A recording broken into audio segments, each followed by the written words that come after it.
The moon hung low over the azure abyss, its silver light bleeding into the restless waves. Beneath the surface, where the ocean whispered secrets to the dark, a lone figure glided through the water, Seraphis, the last of the coral sirens.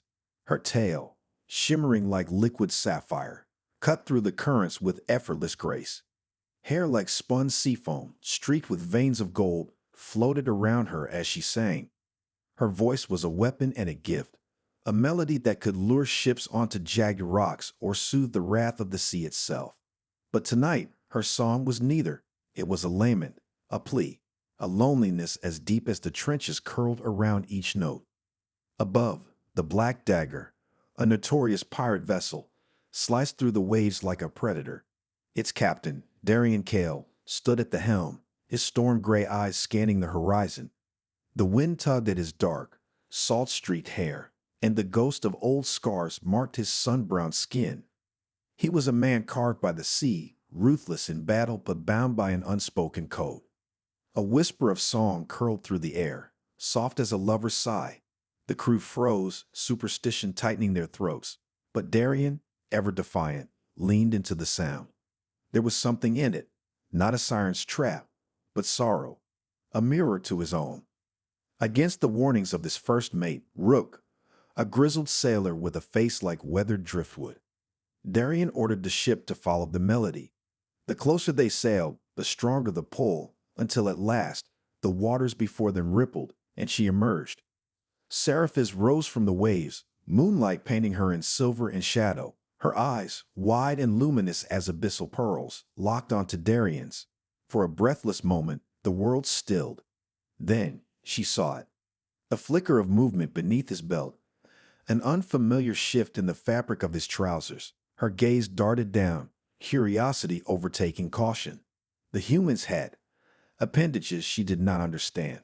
A flush of heat crept up her neck, her gills fluttering in confusion.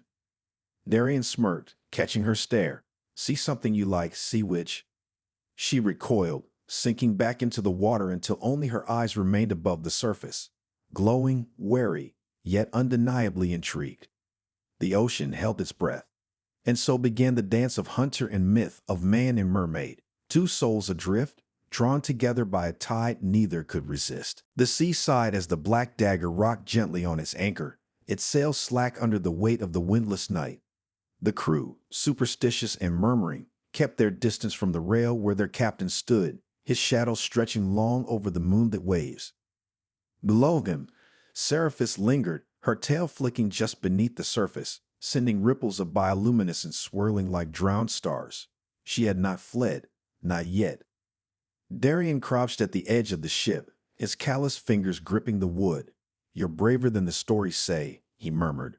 "Most men would have sworn you dragged me under by now." Her lips, soft as the inside of a seashell, parted in a soundless laugh. "And yet you do not fear me." He grinned, sharp as a shark's tooth. "I fear plenty, just not beautiful things." A shiver ran through her, though the water was warm. No human had ever called her beautiful before. To sailors, she was a nightmare, a ghost, a thing to be drowned in rum and forgotten. But this man, his gaze did not waver.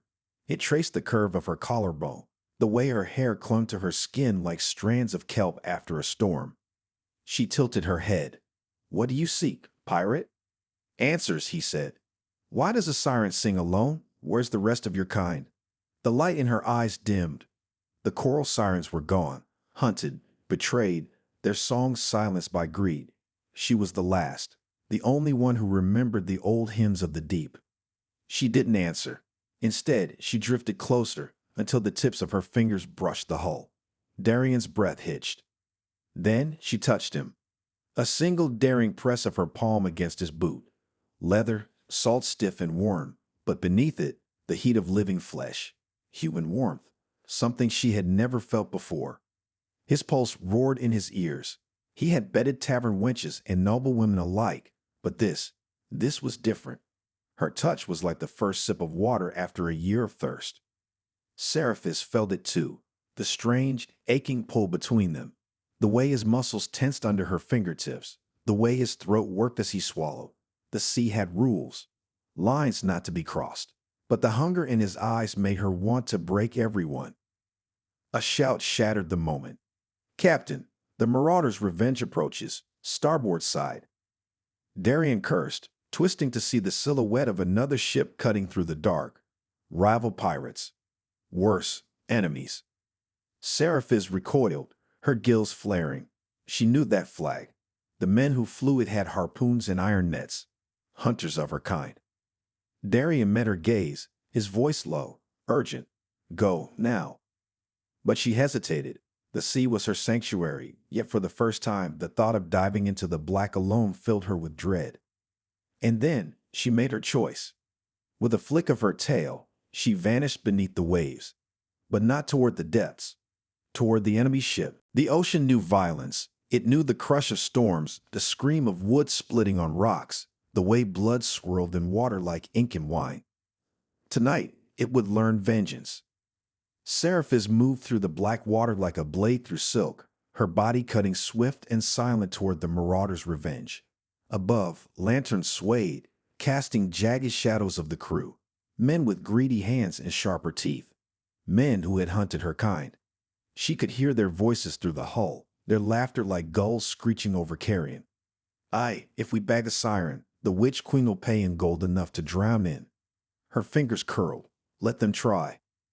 Aboard the Black Dagger, Darian gripped the rigging, his knuckles white. "Ready the guns," he bellowed, but his eyes were on the water. Where had she gone? Why hadn't she fled? Rook spat over the rail. "Leave the beast to her fate, Captain. She's lured better men than these to their graves." Darian's jaw tightened. He'd seen the way she looked at him, not with hunger, but with something far more dangerous. Curiosity. Heat. The same heat that coiled low in his belly every time her song echoed in his skull. Then the screams began. Beneath the enemy's ship, Seraphis pressed her palms to the barnacled wood and sang. Not the lullaby of the tides, not the hymn of lost souls. This was the song of the deep, the one that cracked masts and split hulls. The sea listened. Wood groaned. Nettles screeched as if pulled by ghostly hands. A seam burst open near the keel, and the ocean roared in. Men scrambled like rats, their shouts dissolving into panic. "She's here. The siren's here." Seraphis watched, her heart pounding in time with the ship's death throes. She should have felt triumph. Instead, she felt. A hand grabbed her wrist. She whirled, teeth bared, only to freeze. Darian. He dived into the water after her, his clothes dragging him down, his dagger clenched between his teeth. His eyes burned through the dark water, furious. Alive. For a heartbeat, they hung there, suspended between the sinking ship and the abyss. Then he seized her waist and kicked toward the surface. They broke the waves, gasping. The Marauder's revenge listed heavily, its crew too busy drowning to notice them. Darian dragged her against him, his breath ragged. "You little fool," he growled. "They'd have harpooned you like a tuna." She blinked at him, water beating on her lashes. "You came for me." His grip tightened. Of course he had. He'd burned 1,000 ships before he let the sea take her. But he didn't say that. Instead, he rasped, "Next time, wait for me." And then, because he was a pirate and pirates took what they wanted, he crushed his mouth to hers. Salt, heat, the taste of storm and surrender. Seraphis melted into him, her fingers tangling in his hair. The ocean had never taught her this fire, this need. When they parted, the Black Dagger loomed above them, its crew gaping. Rook's voice carried across the water. "Well, that's new." The sea was never silent. Even in the calmest nights, it whispered of drowned kingdoms, of lovers lost to the depths, of secrets buried beneath waves. Tonight, it whispered warning. Aboard the Black Dagger, the crew muttered as Seraphis lounged on a net draped over the deck, her tail coiled elegantly, scales catching the lantern light like scattered sapphires. Darian sat beside her, close enough that his thigh brushed the delicate fins at her hip. Neither moved away. Rook cleared his throat. "Captain, the men are uneasy." Darian didn't look up from sharpening his dagger. "About that." Rook gestured vaguely at Seraphis, who arched a brow. "She's a siren. There's tales of whole fleets sent to the bottom for less than this. Seraphis' laugh was a ripple of water over smooth stones. And yet your ship still floats. Darian smirked. There's your answer. But the sea had other plans. Far to the east, where the waves turned black as ink and the air smelled of lightning, the witch queen of the tides stirred. Her palace was built from the bones of ships she had cursed, her throne carved from a kraken's skull. And now, as she gazed into a pool of swirling brine, her lips peeled back from needle-sharp teeth. So, she hissed, the last siren has found herself a pet. The water showed her everything. The pirate's rough hands on Seraphis' skin, the way the mermaid's eyes darkened when he spoke, the hunger between them that even the sea could not cool. The witch queen's nails dug into her armrests. Seraphis was hers by right, the last of a bloodline meant to sing for her glory, not some upjack pirate's pleasure. She raised a hand. The waters trembled. Bring me my hunter. Back on the Black Dagger, the first mate's warnings proved true. The storm came from nowhere. One moment, the sky was clear. The next, the clouds rolled in like a funeral shroud, and the wind howled like a thing in pain. Darian was on his feet in an instant, all hands, battened down. The wave hit before he could finish. Wood screamed. Men tumbled across the deck. Seraphis barely had time to grab Darian's arm before the water wrenched her overboard. The cold shocked her. The force of the current terrified her. This was no natural storm. Someone was pulling her under. She fought, twisting in the water, but the depths yawned beneath her, hungry. A shadow moved in the abyss, a figure with too many teeth, too many eyes. The Witch Queen's hunter. Seraphis opened her mouth to scream. A hand locked around her wrist. Darian. He jumped in after her, a rope lashed around his waist, his free hand gripping a dagger. Blood ribboned from his nose from the force of the dive, but his grip was iron. Not today, he snarled, not at her, but at the thing in the dark. The hunter hesitated. No human had ever faced it and lived. But Darian Kale was no ordinary human. With a final furious yank, he hauled Seraphis back toward the surface, toward air, toward him. As they broke the waves, gasping, the storm shuddered, as if in rage. The Witch Queen would not be denied twice. The Black Dagger creaked like a dying thing, its timbers groaning under the weight of the unnatural storm. The crew huddled below decks, their whispers sharp as cutlasses in the dark. He's cursed us all for that fish witch. The Witch Queen won't stop till she's got her, and the captain's too far gone to see it. Only one man was absent from their plotting, Rook. The old sailor stood at the stern, watching the captain's cabin with a frown carved deep into his leathery face. Inside, Darian pressed a soaked cloth to Seraphis' brow. She lay on his bunk, her gills fluttering weakly, her skin too pale. The hunter's near capture had drained her, leaving her trembling like a netted bird. You're staying below, Darian growled. No more heroics. Seraphis caught his wrist. Her fingers were cold, but her grip burned. The sea, it obeys her. She won't let me go. He leaned down until his forehead nearly touched hers. Then we'll kill her. A knock at the door. Rook entered, his face grim. Captain, we need to talk. The storm raged louder as Darian stepped onto the deck. The crew stood in a half circle, their eyes gleaming with fear and fury. At their front stood Garrick, a brute with a scar where his left ear should be and a hand always on his cutlass. The men have voted, Garrick said. The Mermaid goes overboard tonight. Darian's hand drifted to his pistol. Try it. Rook stepped between them. There's another way. He turned to Darian, his voice low. The tiebreaker amulet. Legend says it can shield a ship from the Witch Queen's wrath. It's buried in the grotto of drowned men. A chorus of protest erupted. The grotto was a death sentence, a cave system where the sea played cruel games with intruders. Darian didn't hesitate. Plot a course. Garrick spat. You sail us into hell for her. Darian's smile was all teeth. I'd burn hell down if she asked. The crew exchanged glances. Mutiny simmered in their silence. Seraphis felt the shift in the ship's rhythm, the way the waves seemed to push them towards some unseen doom. She dragged herself to the porthole, her vision swimming. Outside, the water darkened. Shapes moved beneath the surface. Not fish, not sharks. Things with too many limbs, too many eyes. The Witch Queen's sentinels. Her heart pounded. Darian was walking into a trap. For her. She closed her eyes and did the one thing she'd sworn never to do again. She sang. Not to ships, not to men, to the Kraken. The deck erupted in chaos as the first tentacle slammed into the hull. Darian barely kept his footing as the wood splintered beneath him. What in the seven hells? Rook's face went white. She's called the Devourer. Another tentacle, thick as a mast, wrapped around the ship. The crew screamed, scrambling for weapons they knew were useless. And then Seraphis appeared. She'd hauled herself onto the deck, her tail dragging behind her, her voice still weaving the ancient song. The Kraken stilled, its massive eye rising from the water to fix on her. Let them pass, she commanded, or I will remind you why sirens once ruled these waves. The beast hesitated. Then slowly it uncoiled. The crew stared slack-jawed. Even Darian was speechless. Seraphis swayed, her strength spent. Before she could collapse, Darian caught her, his arms locking around her like chains he never wanted to break.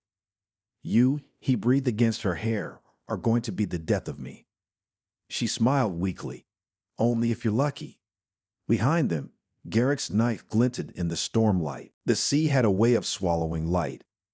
As the black dagger drifted toward the jagged mouth of the grotto, the waves turned black as tar, swallowing the last remnants of the storm.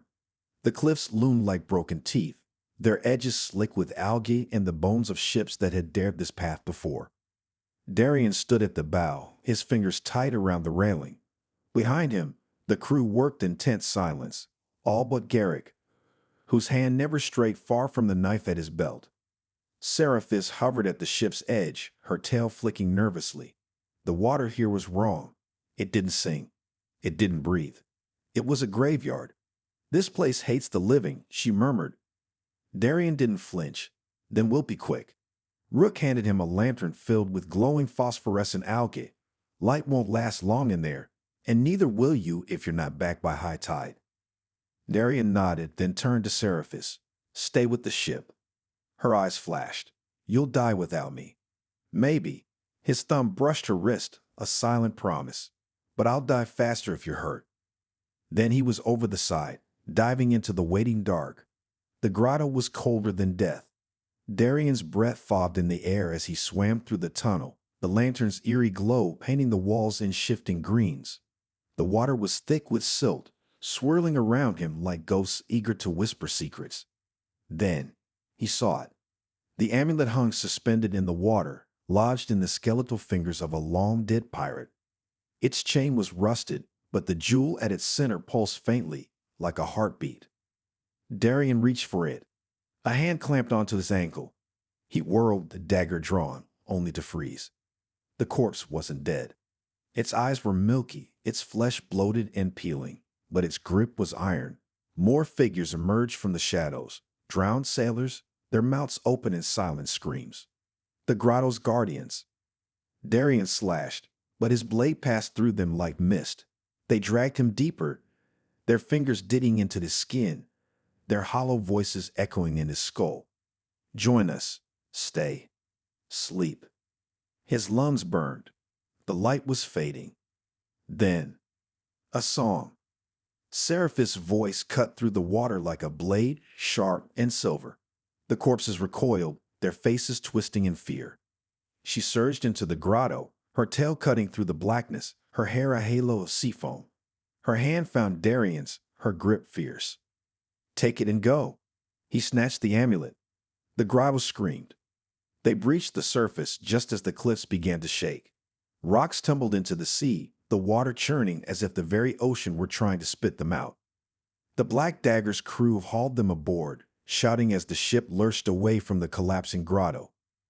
Darian gasped, the amulet clenched in his fist, its jewel now glowing steadily. Seraphis lay beside him, her chest heaving, her skin icy where it is pressed against hers. Rook let out a shaky laugh.